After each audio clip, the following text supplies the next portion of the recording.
Professors explain Valentine's Day.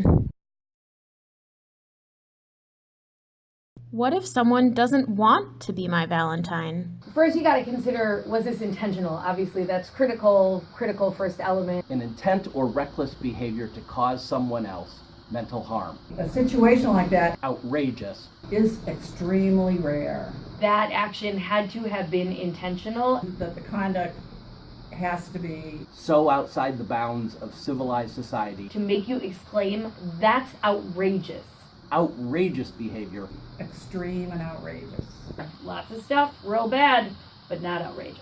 Either the kind of thing that anyone would get extremely emotionally upset about, or Behavior such as harassment or doing something that you know will trigger a psychotic reaction because of your prior relationship with the victim. anything that is outside the social bounds. Reason to know that the victim is, particularly unstable or on the verge of mental illness and nevertheless goes ahead with the conduct.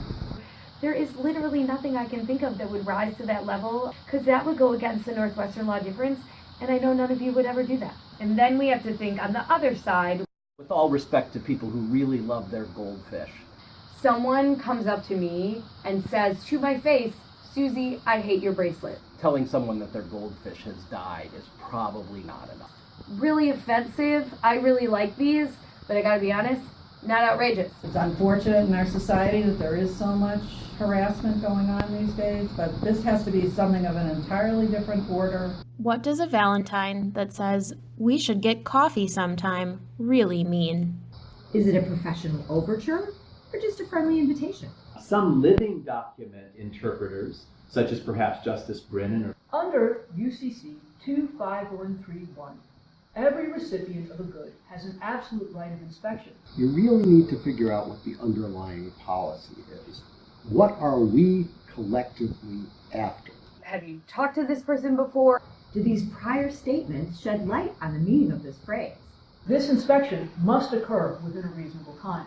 and maybe require some affirmative act of construction. The recipient may reject under UCC 2606 for any reason within good faith.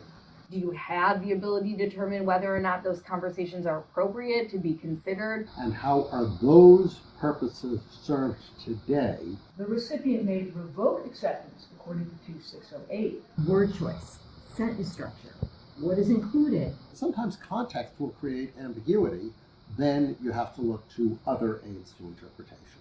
But only under a limited set of circumstances. Is there other information that you think reasonably should be brought to bear? Reasonable assumption that the nonconformity would be cured, or that the discovery of the nonconformity was precluded by the sender's assurances.